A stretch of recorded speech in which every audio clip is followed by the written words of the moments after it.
Program is on the air again. Today we're visiting Thomas Arant in Reedland, Kentucky, a man who was born, I understand, in Marshall County and who lived there quite a lengthy time. Is it true, Mr. Arant, you were born in Marshall County? Yeah. Yes. And when was that? 1895. So you are now 89 89 years old, passed. And tell us a little bit about your mother and father. Who was your dad? Irvin Arant. My mother was a Wallace before she married. See, she was a Wallace, Ambrose Wallace's daughter. And my daddy was Hugh Arant's son. See, that was my granddaddy's name. Yes, sir. And he is in the Civil War. He died when he was 78 years old. He's been dead a pretty good while. He died, what year did he die, David? What unit was he in? Do you remember? 3rd Kentucky. He was under Harrison Hall and Harrison Hall was 3rd Lieutenant and Bill Owens, 2nd Lieutenant. Captain was Captain Stone. And that is under General Forrest, see. Nathan Bedford Forrest. He is the Allied General, you know, the whole South. Reputedly, Grant said he'd give 10,000 men for Forrest. Yeah, I know what they meant. Well, they reviewed the army, and they rode side by side with their swords. Now he handed his sword over to Grant. Said this wasn't no use killing up the South. They had too many men. They had about 3 to 1. And just told them to take their mounts and everything and go back and go to work. And the war is over. That's when Lee surrendered to Grant. Yes, sir, that was April, and it's time to make a crop. Yeah, Appomattox Courthouse. That's where he surrendered. I don't know where that is at now, but I've been down there. I've been at Shiloh, battleground. Yes, sir. And it showed where it gives the plats of each outfit and it's buried where they fought. You know, Albert Sidney Johnston was the commanding Southern general there, and of course he died. I didn't realize until about a year ago that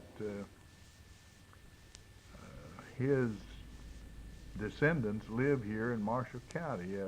I believe it's Marshall Rickman's wife was a Johnston, and she told me she was... Well, there's Johnsons and Johnstons. Yeah, this had a T in it. Well, that's who my wife was kin to, the Johnstons. Johnston, Johnston. Yeah. And Johnston... They were the rich ones, weren't they? I don't know about that. We didn't got it. We didn't get a hold of it. It's finished. Now, the Johnston was Jimmy Johnson here. It used to be the miller that Benton. Yes, sir. Old Uncle Jimmy Johnson is S-O-N. But S-T-O-N was my wife's ancestors. Now, one of the boys that went to Miss York. school at Murray State and actually majored in journalism was Tom Rickman, and of course he's descended from Albert Sidney Johnston also. He's now a movie director. Yeah, from Sharp. Yes, sir. I saw him. And there was another fellow that I saw used to be sheriff of Marshall County. Of course, he left with no record. He went broke on the county. And that's how come my granddaddy, he was on his bond, and he just took everything he had. And his name, I forget now what it is. I know, I saw it. He's real old. It's Hardin Wade is who it was. He went on Hardin Wade's bond. And that's what killed my granddaddy. They said he took over the business and collect enough to pay off, and it gave him gland trouble. He was my grandfather weighed over 200. He's about my height, great big man. And he took over the sheriff's business from Hardin Wade. I've seen Hardin Wade, a little bitty old looking man, had a little beard this big, up here at Sharp. All those are interesting stories, but we, I suppose, need to get back to your upbringing. You were born on a farm. Yeah. It was, what part of the county was that? Well, it's in the west side of the county, Oak Level. A little west of Benton. Oh yeah, 9 miles. And did you go to school in Marshall County? That's where I went. That's where I went. Part of my school, and well, all of it. There, and I went there, and then I went to the Reeves School at New Harmony, and I went to Elvis School. That is Graves County, but they don't have it in Middletown. See, Elvis up here is. Now, all those were country schools. They Oh were yeah, one room, all of one room school, all of them was. Could you tell us any of the teachers you might have had? Well, I had Nanny Wood, Claude Shamel, and Ruth Barker, and Billy West, and Oscar Shamel. Well, very good. You named those off just That's like about- a that's about computer. all. I think that is all of them. Uh-huh. Let me see. Oh, there was another. She was a bean. Ida Bean. Now, that teacher had a pretty good job on her hands, I suppose. or That's his. right. We had You had a blackboard and the seats back where you sat, two in a seat. Did they ask you to say 8th grade arithmetic, please pass to the front of the room, and you went up then and recited, and Yeah, everybody else stayed in their seats? we had what they call a rostrum seat. Had a long seat here and a long seat there. I think they call that the rostrum bench or something other. Then you had a blackboard. You went up there and put your arithmetic problems on that blackboard, if you knew them. I heard a fellow say the other day that at his first school he had exactly 100 students. No, there was about 80 some odd that went to school up there at Oak Level. I think it's 85, but they didn't go all the time. But anyway, they had about that many in the district. It was a pretty big district, Oak Level was. And that old building's still standing there, I reckon. I know it is. Yeah, still there. Last year I was alone.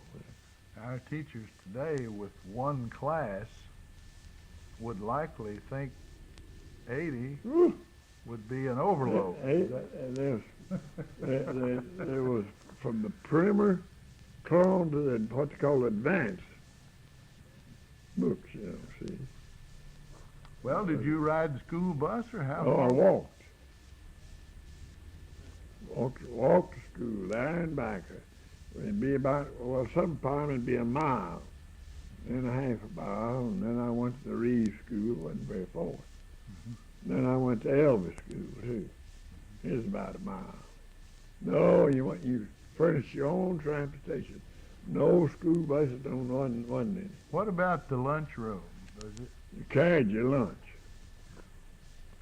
That's right. You carried your lunch and eat it at 12 o'clock. Didn't eat before 12 either. Were you ever reminded of Jimmy Dickens' song about take a cold, cold tater and wait? Or? No. We just have our lunches right there and eat them. Anything and eat good, that don't make no difference. Butter and molasses, that's the biggest jar. And we'd all eat out of that one glass. You shared that with other Oh, people. yeah. Well, my brothers, sisters, Yeah. brothers mostly. We just carry one big basket, and we all eat out of that. That's it. What kind of games did you play? Well, I know we'd have ball games, about all. That's about all. Sometimes we'd get in that fox chasing and we'd get into it on that. We'd be out too long. Did you ever play Pop the Whip? Well, a little bit, not too much. I can remember playing that when I was real small, and they always put the least one on the end. Yeah, that's right, too. And you get that thing started, and, you know, play centrifugal force you'd end up flying about jumping the rope. 20 feet through the air. Yeah, we'd play that rope jumping as the biggest game. You know, we jump the rope, throw it. Haven't you jumped it? Yes, sir. Well, I have too. Did anybody ever give you hot pepper? Yes, that's what they usually wind up with. Yes. Yes, sir. Well, when you were the fox, did you ever run off so far that you got back when the book was started? Yeah, about half an hour sometimes. Yeah. Then you had to pay up for it. Yes, sir. I remember one time having to pay. I was showing out, and the teacher, a fellow named Hugh Hurt, I've heard of him. jumped on me and all the other boys that were involved, and took a big heavy paddle. And he whipped several of the boys. Cried. Well, I was going to be big. I was really going to show how grown up I was. You didn't cry. I didn't cry. I never got about one with a switch. Didn't mount it much. Where I made my bad mistake was, though, when he got through, he said, well, how'd you like that? And I said, I didn't even feel it. And that made that man the angriest you ever heard of in your That's life. about right. Boy, he cut in on me, and I felt it. That's how. I know there's one boy and my brother, oldest brother, had a fight. He waited till he got close to home before he jumped onto it. Banks. Old brother Banks, about Children's Banks. He's as mean as the devil. And I could see it, you know. He wouldn't raise no racket. He got close to his mother. And, of course, they knew the next day they'd get a whipping. The teacher said, well, he hated to whip my brother because he knew it was his fault. And Banks put up there with 2 or 3 underwires on, coats and so on, you know. You couldn't, it was whack, whack, just be hitting the outside. Yeah. That's what happened. That's like putting a feather pillow in the seat of your pants. Yeah, that's right. It's something sort of like that. Old brother Banks, he's a great big old Baptist preacher. He had the meanest boys, and they got away with a lot too. You know, Childers Banks he's a tough little man. I don't know anybody living. Went to school. Yeah, Lex Riley. I went to Lex Riley. Lives over here. I think he's pretty poor. I don't think he can walk. Mr. Riley, I believe, is now in the nursing home at Calvary. That's about right. Last count I had, he couldn't walk. That was Lex Riley. And John Riley, that was another boy. I had to fight him every day. I think he's down south. I don't know where he's at. Down south somewhere or another. But Lex is poorly. I had to see Clarence Blakeney over here related to me, and he is connected with Lex Riley. He knows more about him than I do. He keeps Mr. up. Clarence is up around 90 or so. He ain't as old as I am. Oh, he is? No. Well, He's Clarence. See, I'm 70. I'm 89. He's 88. He lives up here. See, his grandmother was my granddaddy's sister. Ain't Becky Blakeney was an Arant. Of course, she ever married Wilson Blakeney. No, Wilson, her daddy. I mean, their boy. I forget his name. His granddaddy's name. But he was Blakeney. well, tell us about your sparking days. I didn't have any. I figured you were a gay young Blaze. Oh, I was around about, but Did you have a nice horse and buggy? yes, I had it best it was. I had a big sorrel horse, Blaze face, white up to his knees, and he is a 16-inch. I kept a good buggy in Ewan, rubber top. I've got a picture of my dad. He was born in 1891, and he had a horse with a Blaze face, and then This he is was a George good horse. Delker, he said. Yeah, I had one of those. That was kind of like a Lincoln Continental That's right. then, I guess. So we had, if you had a buggy then, you was tops. Sort of like having a Cadillac now. Mhm. But that's about all it was. Just didn't every boy have a buggy? No. Well, how did you meet your wife? I met her sisters. She's down there. Her sister got sick, and she come all over down there, you know, look after her. And I went down to get a haircut. Her husband cut hair through the country, and I went down and get my haircut. And that's where I met my wife. And that is it. Did you fall pretty fast? Oh yeah, yes sir, it just tell you the truth. Yeah. And we was about to marry before I went to the army, and I didn't see. I was long. Once he was born, let me see. It was in April or May, something like that. And I had to go to the army pretty soon. And I said, better wait to come back. Might not come back. So we waited to come back, and about 2 months we were married. Of course, I rode all the time in the army. Tell us about your army service. You were, is this World War One? World War One. I stayed 2 months at Camp, what they call Lexington, Kentucky, Camp Buell. I soldiered all over that university. I stayed in the old brick roundhouse. You know where it's at? Yes, sir. I stayed right up there. Don Carlos Buell. The armory there was named after him. Yeah, well, they called it Camp Buell. Mm-hmm. And Captain Harding was our general commander. He's a little fella.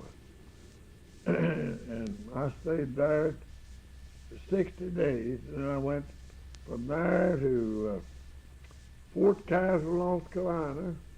I was out in the ocean, you know, Yes, sir. on an island, Not too far from Wilmington. 35 miles Mhm. west. They rode a little dummy line, 35 miles. And then across the Cape Fear River on this cape out there. And most of them went over there. They stayed. They didn't leave till they come back, unless they went overseas. My outfit went over, but they didn't much more than land till they turned them back and war's over. But You came back and you began farming. Did your dad had a farm? no, it was written. That's my farm. He had. He didn't have one. He was living on my farm anyway. Anyways, Yeah. of course. He stayed there till he died. Mhm. He was part of my grandfather's farm. Now, did he get some land originally from buying out at Wadesboro? So he come down this way and bought. Down there, part of where I owned. His daddy bought it, and he ironed so much there, 30-some odd acres. So it was your grandfather that got the land at Yeah, Wadesboro? he raised it. He's the one bought a half section there. Now, that really goes back because the purchase wasn't made till October the 19th, 1818, and then they didn't organize Callaway County till 1823. It was all in one county at that time. Well, it was originally Hickman, yes. And then they formed Callaway in 1823 with the county seat at Wadesboro, and that stayed till 1842 when they cut off Marshall. My granddaddy left up there and come to Benton. That is coming to this side. Sometime between 1823 and 1842, your granddad. He moved there in 44. Mm-hmm. 1844 down there. Bought that half section in 1844. Yeah. They opened the county seat at Murray, and Benton in 1843 Yeah, well, with a little log courthouse. yeah, that's what they claim. Yeah. Well, you grew what crops? Corn and tobacco. Was tobacco work pretty hard? Yes, sir, it was hard work, back-breaking work. You had to set it. You didn't have didn't have a machine to set it. Oh, set it with your hand, the peg or figure. And I there had was a blister. Yeah, blister to a peg would sometimes. God, Back- I've set it high as 3 days. Your back hurt. Yes, sir. 3,600 hills to the acre.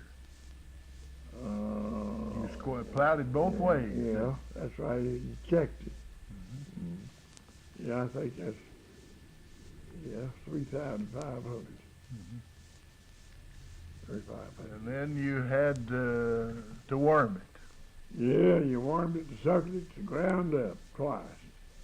Oh boy. Then you cut it. Cut it just full frost. That non-sucker and the one sucker hadn't come along then. No, not much, but that's most of what we raised. But Daddy would have raised that one sucker, said didn't like it. We'd have he raised the kind he'd pull off about 2 Type suckers. 23 dark fired. Yeah, I fired tobacco myself. I'd fire midnight, cut tobacco and work the next day. Wake that night, fire tobacco till I'd fall over midnight, and I'd get a little rest, and then I'd work next day all day just same. It made no difference. I was helping my dad set tobacco. That's all we one time. done is work and sleep a little bit. My back was killing me. And I God, said, it Dad, sure hurt. how do you go on? He said, I have to. Yeah, I had to too. I thought of that a lot of times. Shoot, we'd raised 10, 12 acres. He was renting You know a good farm. well He I had had to. You had to, Get 10, off. 12 acres. And they'd give you all the background you wanted. Daddy sold his little place, but got to where it wasn't big enough, and went to renting. And you had to raise 10 or 12 acres of tobacco, they wouldn't let you have it. All right. Then you had some children. Me, Yeah. 3, Waco and Wanda and Lahana. That's And the youngest girl. then you have some grandchildren. Yes, David and Margot. And I lost one, Steve, up there. And I've got one, let's see, I got one great-grandson. And that's all I reckon, David. You may not have known it, but I went to school at Murray with Waco. No, I didn't know. You hardly ever see him, he don't tell you much. He just got my name, that's all. That's right, by gosh. I don't see him sometime in 2-3 weeks. Does David ever talk to you? Yeah, more and more. Heck, yeah, a whole lot more than Waco does. He hardly ever comes up here. He's a great big man. He just looks after himself. Now you were Won't take the born. money I'd have handed out. You were born in an era when the automobile had just been invented. When did you get your first car? What was it? It was a Metz, BTZ Metz. One of them disc, shifted disc job. I don't know who sold it. I was living in Paducah. First car I ever drove was to learn how to drive it instead of limits. I run a streetcar along, say, about 9 years. Did you ever tangle with Henry's Model T? Yeah, yes, I've run them. Run 'em up the bank. It had a peculiar transmission. Yeah, but you couldn't tear 'em up. Oh, they were tough little rascals. Oh, God, yeah. Considering the fact that the roads were You can terrible, you needed those 33-inch wheels. There's only 30 by 3 is what they were. And the T-models, the only cars hold up on them. The Chevrolet, you'd strip the gearing on them, and you couldn't tear a T-model up. You just push in and out, and you just keep going. Did you ever drive one so long trying to get through up a hill or across a mud hole that holding your foot on the clutch, which put it in low, Well, got tired? I did one time when I was going to Birmingham up Red Mountain. My foot like to give out. I had to hold the clutch in to get over it. It stopped, you know. See, and you went slipping and burn up. Mm-hmm. You had to hold it in tight, or you wouldn't have never got nowhere with it. Well, let me ask you this. Did you ever try to get over a hill so tall that you had to back up it? No, what when the fella didn't have enough gasoline to go over it, he turned around and backed over it. My brother-in-law, see, gravity fed, you know. Yeah. The tank was under the front seat. Yeah, and he got up so high, and you know, this ain't got no gas. His wife said, "You don't never have none." That's the day we go get married. And she said, "Get that car out of here." And I think we were going on bug and horse, you know. Uh-huh. He said, she said, "They're not going by themselves. Get that car out." Well, he knowed what to do. So he got it out, didn't have no top on it, so it tore off. And we started over this hill right back down here. It got about halfway and stopped. You let it go down the hill and turn around and backed up it. It got that right up here with that filling station. He drove up the side of it, and I filled it up. He never had no gas. I heard you once owned a Briscoe. Yeah, I did. It's a shift car, yes. Mm-hmm. I owned a Briscoe. And there was a dealer at Hardin, Buddy Putman. That's right. I knew him. And I know some of those older men. If I know one day he grinned, when I lived over at Arant, I had to borrow money. And I borrowed some from the Hardin Bank, and I owed it when we had a streetcar. And I met one of the men up there, and I can't think of his name. He was about my age. I was running my streetcar, and I said to him, "Would you take this $20 and pay off that note of mine at Hardin?" He said, "Yeah," and grinned. And he paid it off. It was, I forget his name now. Now, you were a motorman then in Paducah. Oh, yeah. I run there about 9 years. Yeah. Did you ever run down there? Did you ever start sowing any wild oats and head out west or do anything? One time I went west when I was about 18. And was it wild and woolly? Well, no, I didn't get that far. I turned around and come back when I got a chance. But I didn't hitchhike. I rode a passenger train. I rode the cotton belt. How long did you stay in Texas? I stayed out there 2 months. 2 or 2.5, something like that. Worked on the MK&T Railroad, tapping tires. I made my own, I paid board. Mm-hmm. Paid my own money. Mm-hmm. That must have been pretty hard Oh, work, it was hard. My God, my back never did hurt any worse. It did. But you still had to work. Wasn't there a fellow they called the Gandy Dancer? What did he do? I don't know. I believe he took a steel big hammer and... What's called a bull-headed pick's what we used. One end had a big knot on it this way, another end sharp. And he'd make us tamp tires that sharp end. That was harder. Thank God when you tamped one, you couldn't move it. I worked in Mexicans. That Mexicans would have worked like you were looking at them. They wasn't no good. They'd set them in a contract, you know. But I worked with that old man was pretty rough old fool, but he worked that devil out of it. But I had to work. Mm-hmm. I didn't want to. I didn't want to lay out. Probably a lot of us would sit around if we get by with it, wouldn't we? I guess really, but I didn't. I said, yeah, I had to work. Yeah. That's last. Well, you've had a thrilling, wonderful life. I worked hard all my life till I got. Now I'm having it easy. Mm-hmm. But that's what I said when I was a young boy. I'm going to have a place of my own. When I get 21, I'll buy my own home. Well, I set my stick out there, and that's what I done. And you couldn't say, you'll have to move if you don't do so and so. So you accomplished that. I said, I've got to go home. And I had a place to go. You lost your wife how long ago? About 7.5 years ago. She died the first day of March in 1977. She's 2 years older than me. When did you come to Reedland?